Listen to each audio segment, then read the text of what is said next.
Shakil graphics YouTube চ্যানেলের পক্ষ থেকে সবাইকে জানাই আন্তরিক শুভেচ্ছা ও অভিনন্দন। এখন আমাদের সামনে যে টি শার্ট ডিজাইনটি দেখতেছেন, এই ডিজাইনটি এখন আমাদের করতে হবে। এই টি শার্ট ডিজাইনটি করতে হলে সর্বপ্রথম আমাদের যে কাজগুলি হলো, সে কাজগুলি আমাদের যে এফেক্টগুলি রয়েছে বা যে ব্যাকগ্রাউন্ডগুলি রয়েছে সেগুলি কিন্তু আমরা যে কোনো জায়গার থেকে কপি করে নিয়ে এসে আমরা কিন্তু সেগুলোর কালার কিন্তু একটু চেঞ্জ করে নিতে পারি বা অথবা মডিফাই করে নিতে পারি। আর যে ফন্টগুলি আছে এই ফন্টগুলি আমরা লিখে আমরা সেই ফন্টগুলি আমরা টাইপ করে রাখবো এবং ফন্টের যে টাইটেলগুলি আছে সেই টাইটেলগুলিও কিন্তু আমরা চেঞ্জ করে নিতে পারি বা নিব। আমার কাছে যেই টাইটেলটি ভালো লাগবে সেই টাইটেলটি আমি নেব, আপনাদের কাছে যেই টাইটেলটি ভালো লাগবে সেই টাইটেলটি এখন আপনারা করবেন। তো আমরা বেশি না কথা বাড়িয়ে এখন আমাদের যেই ভিতরে যে একটা ভেক্টর রয়েছে, এই যে আমাদের ভেক্টরটি অথবা যে ইঁদুরের যে ভেক্টরটি রয়েছে, এই ভেক্টরটি কিন্তু আমাদের এখন কিন্তু আমরা গুগল থেকে আমি কিন্তু কপি করে নিয়ে আসছি। সেটা কিন্তু আমাদের এখন ব্যাকগ্রাউন্ড যেটা রয়েছে ব্যাকগ্রাউন্ডটি কিন্তু আমরা রিমুভ করে নিতে পারি। ব্যাকগ্রাউন্ডে রিমুভ করে নিতে হলে আমরা কিন্তু ফটোশপে আসতে পারি। আমরা এখন ফটোশপে আসি। ফটোশপে সে আমি ইমেজটি আমি ফটোশপে আমি ওপেন করে রাখছি। ওপেন করে রাখার পরে এই যে সিলেক্ট যে সাবজেক্ট যে টুল আছে এই টুলে কিন্তু আমি সিলেকশন করব। তার আগে কিন্তু আমি এই জায়গাতে কন্ট্রোল যদি একটি কপি করে রাখি। কপি করে রাখার পরে আমার আরেকটি লেয়ার কপি হয়ে গেল। কপি হওয়ার পর দ্বিতীয় আমার প্রথম যে ব্যাকগ্রাউন্ডটি ছিল এটা আমি এই জায়গা থেকে আমি হাইলাইট করে রাখি। আমি উপরটি সিলেকশন করলাম, আমি সিলেক্ট সাবজেক্টে দিয়ে দিলাম। আমার এটা পুরোপুরি এটা সিলেকশন হয়ে গেছে। সিলেকশন হয়ে যাওয়ার পর আমি একটু জুম করে দেখব, এই যে আমার মাঝখানে এই জায়গায় কিন্তু সিলেকশন হয়ে গেছে। এই সিলেকশন হয়ে গেছে, আমি যদি এই অবস্থায় যদি আমি ব্যাকগ্রাউন্ডটা যদি ডিলিট করে দিই তাহলে কিন্তু আমার এই মাঝখানে যে চিহ্নটি রয়েছে বা যে সাবজেক্টটি রয়েছে এটা সহকারে কিন্তু আমার ডিলিট হয়ে যাবে। অর্থাৎ আমার এই জায়গাতেও কিন্তু আমার ব্যাকগ্রাউন্ডটা চলে যাবে। এই জন্য আমি এই জায়গা থেকে কী করতে পারি, আমি এই জায়গা থেকে আমি লেসার টুল নিতে পারি। আমি লেসার টুল নিলাম, নেওয়ার পরে আমি এই জায়গা থেকে যদি সুন্দর মতো এইভাবে যদি আমি করে একটু করে এঁকিয়ে দিই তাহলে কিন্তু আমার কিন্তু এটা চলে গেল। এখন আমি আমি পুরোটাই দেখে নেবো, যেগুলো জায়গায় আমার সিলেকশন হয় নাই সেগুলো জায়গায় কিন্তু আমি আমি অল বাটন চেপে ধরে কিন্তু আমি প্লাস আইকনে কিন্তু আমি এগুলো কিন্তু সবগুলো কিন্তু বড় করে নিলাম। আমি আপাতত আমি এইভাবে রাখলাম। এইভাবে রাখার পর আমি এই জায়গা থেকে আমি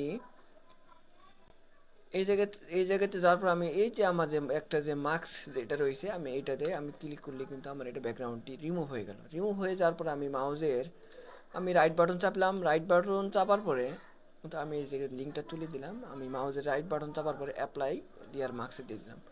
অ্যাপ্লাই লিয়ার মার্কসে দেওয়ার পর আমি কন্ট্রোল প্লাস এল পেস করলাম। আমার লেভেলস আসলো। আমি এই জায়গা থেকে লেভেলসগুলো কিন্তু হালকা একটু বাড়িয়ে কমিয়ে নিতে পারি। আমি এইভাবে রাখলাম। আমি ওকে করে দিলাম। ওকে করে দেওয়ার পর আমি এই জায়গাতে কন্ট্রোল প্লাস বি দিয়ে আমি কালার ব্যালেন্স নিতে পারি। আমি এই জায়গাতে হাইলাইটে রাখবো। হাইলাইটে রাখার পর আমি সুন্দর মতো করে একটু করে বাড়িয়ে বা কমিয়ে নিতে পারি। আপনাদের মন মতো আপনারা নিতে পারেন, এতে কোনো সমস্যা নেই। আমি এইভাবে রাখলাম। এইভাবে রাখার পরে আমি এই জায়গায় থেকে আমি ফাইলে যাব। ফাইলে যাওয়ার পর আমি এই জায়গা থেকে এক্সপোর্টে যাব। এক্সপোর্টে যাওয়ার পরে আমি এই জায়গাতে এক্সপোর্ট এসে যাব। এক্সপোর্ট এসে যাওয়ার পর আমি এই জায়গা থেকে পিএনজিতে আমি সেটা আমি সেভ করে নেব। আমি এই জায়গা থেকে আমি পিএনজিতে আমি এক্সপোর্ট করলাম। আমি আপাতত এই জায়গায় যে কোনো একটি নাম দিয়ে রাখলাম। আমি এই জায়গা থেকে ফাইলে যাব। ফাইলে যাওয়ার পর আমি এই জায়গা থেকে প্লেসে যাব। প্লেসে যাওয়ার পরে আমার যে ভেক্টরটি রয়েছে, আমার যেইটা আমি ব্যাকগ্রাউন্ড আমি রিমুভ করে রাখছি, আমি এটা সিলেকশন করলাম। এটা সিলেকশন করার পর আমার আরেকটি নিতে হবে। আমি এই জায়গা থেকে আমি এটা সিলেকশন করলাম। এই দুটো একসঙ্গে সিলেকশন করলাম। প্লেসে যাব। প্লেসে যাওয়ার পর আমি এই জায়গায় একটি প্লেস মতো নিয়ে নিলাম। আমি এটা ওই জায়গায় নিয়ে নিলাম। এই জায়গায় নিয়ে নেওয়ার পরে আমি এটা এই জায়গায় নিয়ে নেওয়ার পর আমি এটা এই জায়গা থেকে আমি হরিজন্টাল অ্যালাইন সেন্টার এবং ভার্টিক্যাল অ্যালাইন সেন্টার করে দিলাম। আমি এটা আরেকটু জুম করে নিই। জুম করে নেওয়ার পরে আমি এটা এই জায়গা থেকে আমি লো ফ্যাটেলি ফটোতে যাব। ফটোতে যাওয়ার পরে তারপর আমি এই জায়গাতে এক্সপান্ড করে নিলাম। এক্সপান্ড করে নেওয়ার পর আমি মাউসের রাইট বাটন চেপে আনগ্রুপ করে নেব। আনগ্রুপ করে নেওয়ার পর ম্যাজিক ওয়ান টুল নিলাম। আমি এই হোয়াইট অংশ দিয়ে সিলেকশন করলাম। কিবোর্ডের ডিলিট কি প্রেস করে আমি ডিলিট করে দিলাম। ডিলিট করে দেওয়ার পর এটা সিলেকশন করলাম। কন্ট্রোল প্লাস জিতে গ্রুপ করে নিলাম। আমি অল্ট বাটন এবং শিফট বাটন চেপে ধরে একটু বড় করে নিলাম। বড় করে নেওয়ার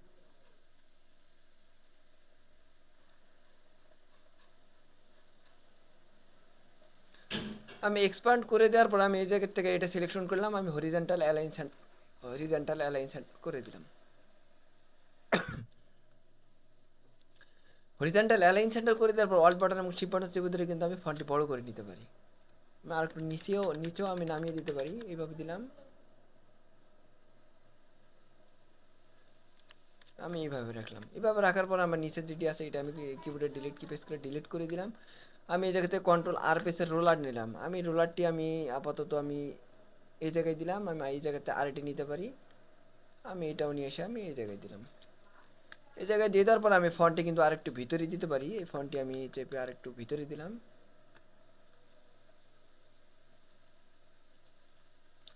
আপাতত আমি এইভাবেই দিলাম, আমি রোলার দুইটা আমি এই জায়গা থেকে কিবোর্ডে ডিলিট কি প্রেস করে ডিলিট করে দিলাম। আমি সবগুলো একসঙ্গে সিলেকশন করলাম, কন্ট্রোল প্লাস দিয়ে গ্রুপ করে নিলাম, অবজেক্টে যাব, এক্সপ্যান্ড, ওকে করে দিলাম। ওকে করে দেওয়ার পরে আমি এটা টেনে নিয়ে এসে এই জায়গায় রাখার পর আমি কন্ট্রোল 3 দিয়ে হাইড করে রাখলাম। হাইড করে রাখার পরে এই জায়গাতে আমি রেক্টেঙ্গেলে যাব, রেক্টেঙ্গেলে যাওয়ার পরে আমি সুন্দর মতো একটি রেক্টেঙ্গেল নিলাম। আমি এই জায়গায় একটি রেক্টেঙ্গেল নিলাম, কিবোর্ড আই বাটন চেপে আপাতত আমি এই জায়গার থেকে হোয়াইট কালার করে দিলাম। অল বাটন চেপে ধরে আরেকটি কপি করে আমি এই জায়গায় রাখলাম।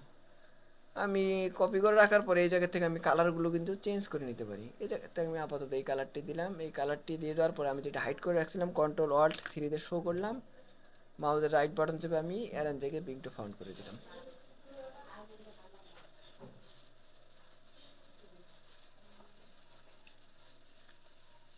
বিং টু ফাউন্ড করে দেওয়ার পরে এটা সিলেকশন করলাম, কিবোর্ডের রাইট বাটন চেপে আমি এই কালারটি দিয়ে দিই। আমি এই জায়গা থেকে কালারগুলি বারবার চেঞ্জ করে নিতে পারি।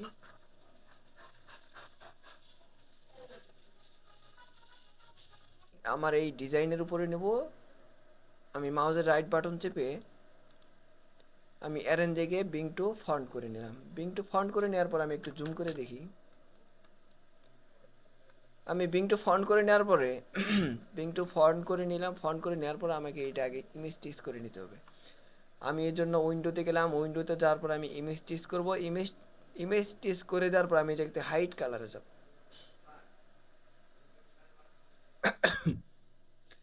আমি হাইট কালারে যাওয়ার পর আমি এই জায়গাতে এক্সপান্ড করে দিলাম, আমি এটা ক্রস করে দিই। এক্সপান্ড করে দেওয়ার পরে আমি এই জায়গা থেকে মাউসের রাইট বাটন চেপে আনগ্রুপ করে দিলাম। আনগ্রুপ করে দেওয়ার পরে ম্যাজিক কন্ট্রোল নিলাম, আমি হোয়াইট অংশ দিয়ে সিলেকশন করলাম, কিবোর্ডের ডিলিট কি প্রেস করে আমি ডিলিট করে দিলাম। অথবা আমার ভিতরেগুলো চলে যাচ্ছে, সেই জন্য আমি শুধু হোয়াইট অংশ দিয়ে সিলেকশন করলাম, কিবোর্ডের ডিলিট কি প্রেস করে ডিলিট করে দিলাম। এটা আমি সিলেকশন করলাম, কন্ট্রোল প্লাস দিয়ে গ্রুপ করে নিলাম। আমি গ্রুপ করে নেওয়ার পরে আমি এটা টেনে নিয়ে এসে আমি এটার উপর রাখি। এখন আমি অল বাটন এবং শিফট বাটন চেপে দিলে আমি ছোটো করে নিই। ছোটো করে নেওয়ার পর আমি সুন্দর মতো কিন্তু আমার যে চেয়ারটি আছে চেয়ারের প্লেস মতো কিন্তু আমি এটা বসিয়ে নিতে পারি। আমি আরেকটু রোটেট করে দিই।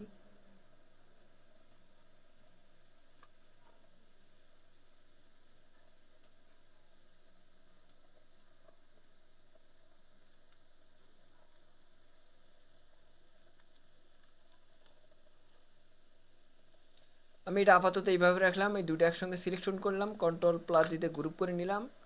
আমি গ্রুপ করে নেওয়ার পর অল বাটন এবং শিফট বাটন চেপে দিলাম, একটু করে ছোটো করে নিই, আর একটু ছোটো করে নিতে পারি।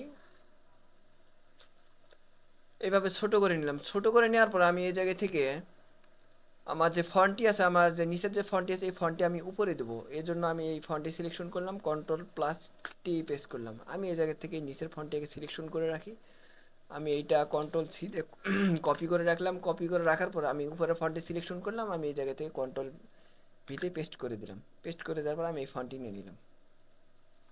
আমার এই ফন্টটি নেওয়ার পরে এই ফন্টটি আমি সুন্দর মতো প্লেস মতো কিন্তু আমি এই জায়গায় বসিয়ে নিতে পারি। মাউসের রাইট বাটন চেপে আমি অ্যারেঞ্জে গিয়ে আমি বিং টু ফন্ট করে দিলাম। আমি আপাতত এই ফন্টটি এই জায়গায় রাখলাম। এই ফন্টটি আমি এইটা টেনে নিয়ে এসে আমি এই জায়গায় দিলাম। মাউসের রাইট বাটন চেপে আমি অ্যারেঞ্জে গিয়ে বিং টু ফন্ট করে দিলাম। বিং টু ফন্ট করে দেওয়ার পর আমি এই জায়গা থেকে পেন টুল নেব। পেন টুল নেওয়ার পর আমি এই জায়গায় একটু সিলেকশন করলাম, আমি এই জায়গায় সিলেকশন করলাম। আমি আপাতত আমি এইভাবে রাখলাম। এইভাবে রাখার পর আমি কালারটি এই জায়গা থেকে স্টক কালার করে দিলাম। স্টক কালার করে দেওয়ার পরে আমি এই জায়গা থেকে টাইপে যাব। টাইপে যাওয়ার পরে এই জায়গায় টাইপ ওয়ান্ট প্যাথ টুলে যাওয়ার পরে আমি এই জায়গায় আমি ওকে করে দিলাম। আমি ওকে করে দেওয়ার পরে এই জায়গায় আমি কিছু একটু লিখে রাখি। রাখার পরে আমি এই জায়গা থেকে মাউসের রাইট বাটন চেপে আমি অ্যারেঞ্জে গিয়ে বিং টু ফন্ট করে দিলাম। বিং টু ফন্ট করে দেওয়ার পরে কিবোর্ডে আই বাটন চেপে আমি জায়গাতে হোয়াইট কালারটি করে দিলাম। হোয়াইট কালারটি করে দেওয়ার পরে আমি এই যে আমার নিচে যে ফন্টটি আছে এটা আমি কন্ট্রোল এ দিয়ে সিলেকশন করলাম, কন্ট্রোল সি দিয়ে একটা কপি করলাম। কপি করে নেওয়ার পর আমার যে এই যে আমার যে পেন টুলে যেটা আমি লিখে রাখছিলাম এটা আমি কন্ট্রোল এ দিয়ে পুরোটা সিলেকশন করলাম, কন্ট্রোল ভি দিয়ে পেস্ট করলাম। পেস্ট করে নেওয়ার পর আমি এটা আরও কি দিয়ে আমি একটু নিচে নামিয়ে নেই। আমি এইভাবে রাখলাম। এইভাবে রাখার পর আমি জায়গাতে অবজেক্টে যাবো, অবজেক্টে যাওয়ার পর আমি এক্সপ্যান্ড অ্যাপারেন্স করে দিলাম।